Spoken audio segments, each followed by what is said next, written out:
여러분, 기업이 탈출하기 시작한 지가 4년이 넘어가고 있습니다. 그만큼 문재인 정부에서는요, 기업하기가 어렵다 이렇게 생각을 하면서 하나씩 둘씩 다 떠났던 거예요. 뭐 규제가 힘들어서 떠났던가, 아니면 세금, 법인세 진짜 많잖아요. 세금이 많아서 떠났던가, 아니면 노조가 강성이라서 떠났던가, 그것도 아니면 많은 사람들이 반기업 정서를 가지고 있어서 떠났다든가, 이렇게 다양한 이유로 기업들이 문재인 정부 들어서서 굉장히 많이 떠났습니다. 그런데 그 기업들이 떠나고 나서 말입니다, 시장에는요 여러분, 놀라운 변화가 일어났습니다. 저는 이 놀라운 변화가 고착화 될까 봐 굉장히 두렵습니다. 이 놀라운 변화가 뭐냐? 여러분, 이겁니다. 100대 기업 해외 법인 매출 비중이 여러분 절반을 넘어섰습니다. 51.2%가 돼요. 51.2%. 이렇게 되면 여러분, 우리가 수출을 많이 하고자 원저 정책이라고 이야기하나요?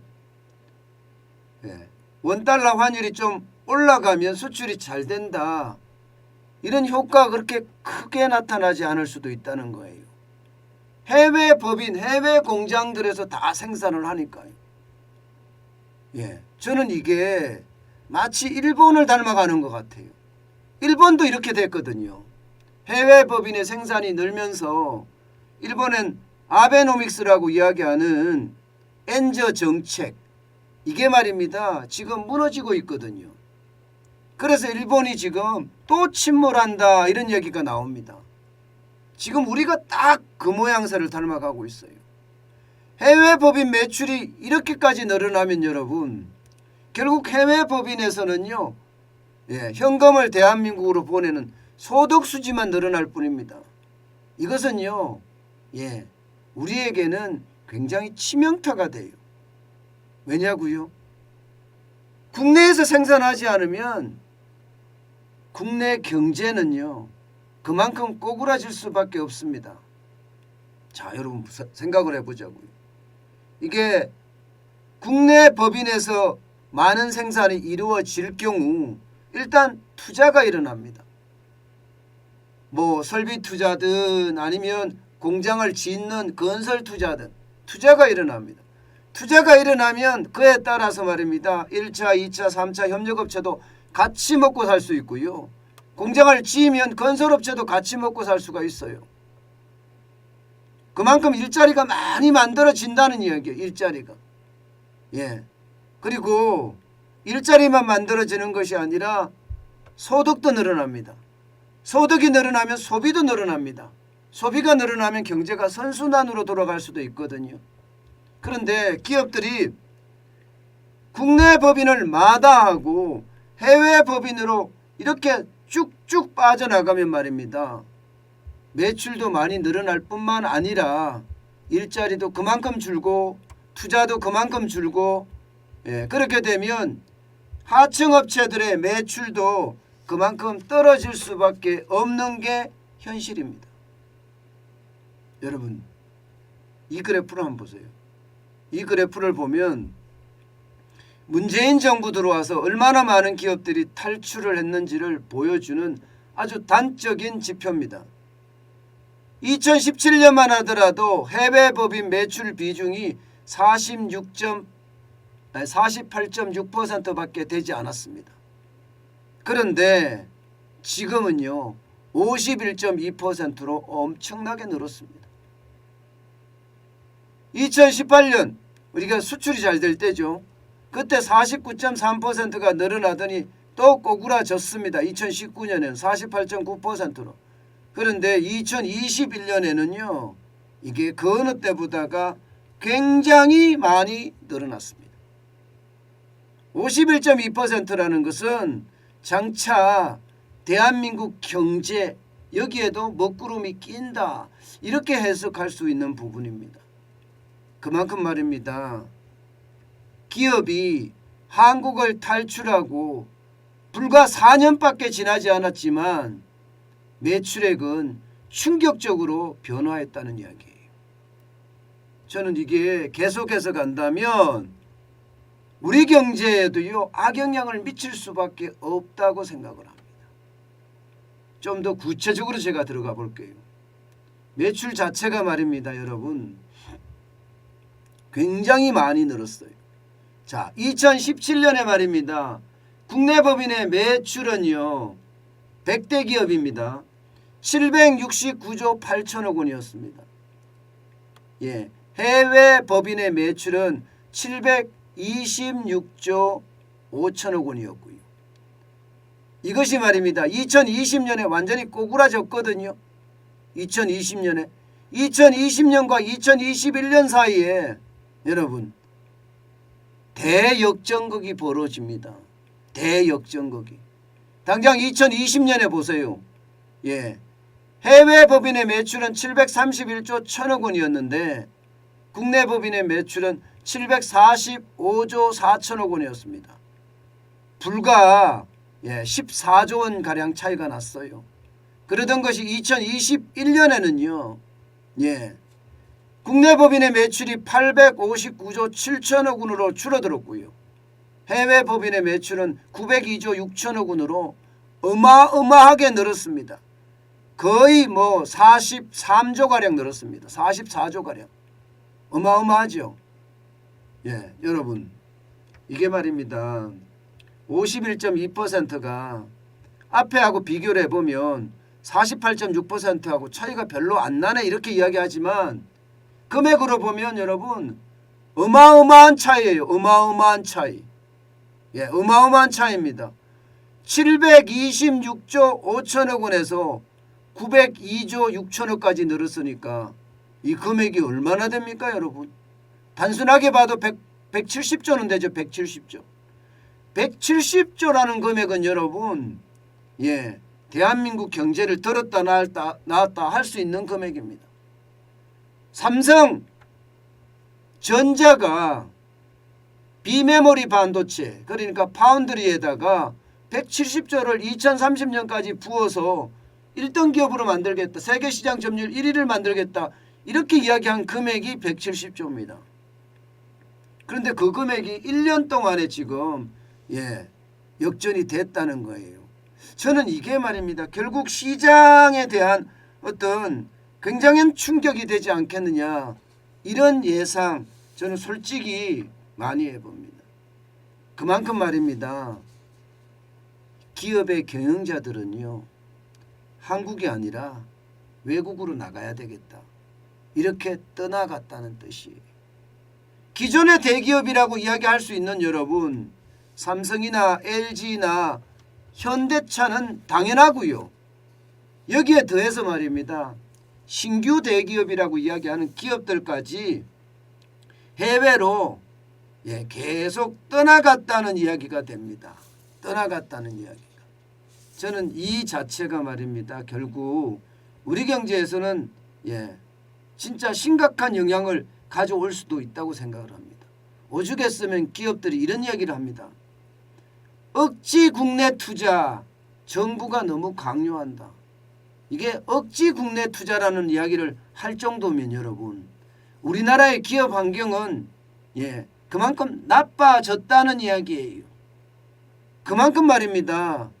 제조업이든 서비스업이든 모두가 다 해외로 탈출 러시가 일어난다고 이야기할 정도로 굉장히 많이 떨어지고 있습니다. 와, 저는 이런 걸 보면서 말입니다. 어떻게 생각하면 국내 기업의 어떤 실현기다 이런 이야기도 저는 할 수 있을 것 같아요. 여러분 이거는 한번 보세요. 이거를 보면 여러분 국내 법인 매출 연평균 증가율입니다. 2017년하고 2021년을 비교를 했는데 상위 20%는 4.2%가 늘어나지만 하위 80%는 1% 늘어나는 데 그쳤습니다. 이 지표가 말해주는 것은요. 해외 기업으로 많이 나갈 수밖에 없었던 80대 어떤 하위 80%의 이야기란 뜻이에요. 국내에 있으면 1%밖에 연평균 증가율이 일어나지 않는데 해외에 가니까 연평균 증가율이 이거보다가 훨씬 많이 일어납니다. 그러니까 국내에 성장한 중견기업, 중소기업들이 말입니다. 해외로 떠날 수밖에 없었던 그런 상황이라고 이야기합니다. 여러분, 실제 말입니다. 80개 기업의 해외 법인 매출 연평균 증가율이 얼마나 되는지 아세요? 5.7%입니다. 국내 법인은 1%인데 해외 법인은 5.7%예요. 5배가 넘잖아요. 5배가. 5배가 넘으니까 당연히 나가는 겁니다. 당연히. 당연히 나갑니다. 당연히. 이게 상위 20%에 해당되는 기업은요. 연평균 4.2% 국내 기업이 증가했다고 했잖아요. 해외 기업으로 가면 어떨까? 해외 기업은 그렇게 엄청나게 달라지는 건 없습니다만은 그래도 해외에서 늘어나는 것은 훨씬 국내보다 크다고 이야기합니다. 자, 이런 걸 보면 여러분, 삼성, LG, 현대차 같은 우리가 익히 알고 있는 대기업보다가 말입니다. 전기전자나 철강금속이나 여기에 하청업체로 일하는 기업들, 또 운수 창고업이나 유통업이나 이런 데 근무하는 이런 기업들은요. 아무래도 해외로 떠나는 게 굉장히 빨라지고 있다고 이야기합니다. 여러분도 알다시피 용인 반도체 커러스트 SK가 만들려고 했는 거죠. 그죠? SK가. 그런데 여러분 어떻게 되고 있습니까? 여러분도 알다시피 용인 반도체 커러스트는 아직 아무것도 안 되고 있어요. 3년이 지났는데 3년이 지났는데 되는 게 없습니다. 그러니 기업들이 지금 국내에서 있기는 힘들다 이렇게 보는 거죠. 이게 규제거든요. 이게 규제입니다. 게다가 우리 마카오님이 말씀하시는 것처럼 강성노조도 한 몫을 하고 있습니다. 실제 노조에 대한 이야기 지금 많이 하고 있거든요. 친노동 정책이 기업들의 어떤 경영을 옥죄다 못해 기업들이 굉장히 어려워지는 그런 상황으로 가고 있다. 이런 이야기를 대놓고 하고 있습니다. 게다가 세제는 또 얼마나 많이 올랐습니까? 여러분 법인세가 진짜 장난 아닙니다. 우리나라 법인세 최고세율이 25%예요.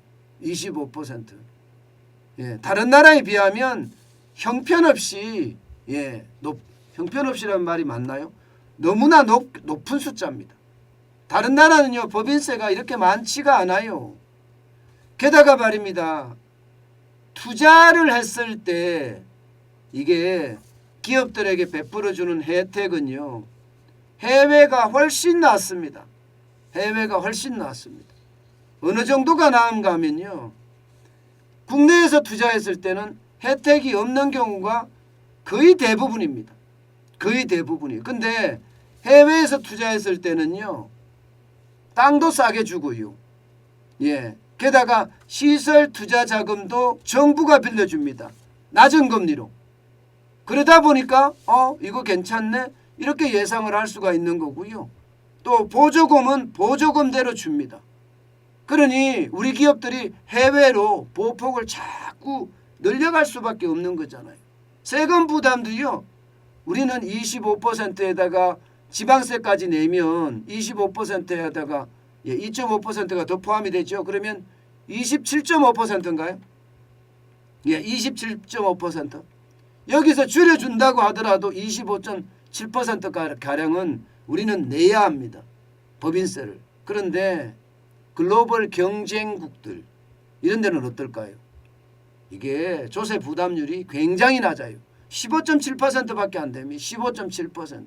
10%나 차이 납니다. 10%.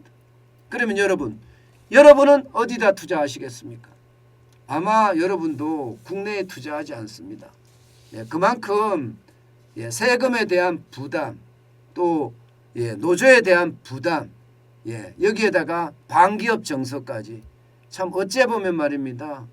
점점 상황이 나빠지는 그런 상황으로 갈 수밖에 없습니다. 우리 김정은 님이 그렇게 이야기하시네요. 2021년도 대만의 최저임금은 6,800억 원, 6,800억 원이고요. 대한민국의 최저임금 8,700원이라고 이야기하시네요. 이렇게 되면 여러분 솔직히 대한민국에서 이게 예, 기업할 이유가 없다 이런 얘기를 할 수밖에 없는 거죠. 예, 비용이 이렇게 많이 들어가니까 도저히 감당하기가 어렵다는 이야기가 되는 겁니다. 네, 우리 한성환님 국내 기업 하기 너무 힘들죠. 예, 정부, 정치권, 정치노조, 기업 옥죄는 정책, 예, 설립 인허가의 지연, 온갖 규제들, 공장 설립하다 보면 지쳐버림. 지금 우리 한성환님은 실제로 공장을 많이 해보셨나 보네. 예, 그만큼 이게 현실적으로 아주 구체적으로 이야기하시는 거 보니까 말입니다. 그만큼 어렵죠. 우리나라에서 진짜 살기 어렵습니다. 특히 기업하기는 진짜 어렵다고 이야기할 정도로 하루하루가 진짜 난리가 아닙니다. 여러분, 대한민국이 잘 되기 위해서는요. 그 어느 때보다 기업을 보물 다루듯이 해야 됩니다. 그래야지만이 이 반기업 정서도 없어지고요. 반기업 정서가 생기는 자체가 물론 기업들의 잘못도 있겠죠. 기업들의 잘못도. 그런데 예, 반기업 정서는 국민들이 기업을 싫어한다는 이야기잖아요. 참 이런 것도 어떨 때 보면 참 이해가 안 되는 부분이 많아요. 예, 그래서 저는 예, 최소한 국가를 운영할 때 기업을 보물처럼 다루면서 말입니다. 반기업 정서를 야기시킬 수 있는 요소 있잖아요. 사리사욕의 탐욕 뭐 이런 거잖아요. 예, 그런 것은 철저히 응징해가면서 예, 우리 산업정책, 기업정책을 쓰면 좀 더 나아지지 않겠느냐 이런 생각 또 오늘 한번 해봅니다.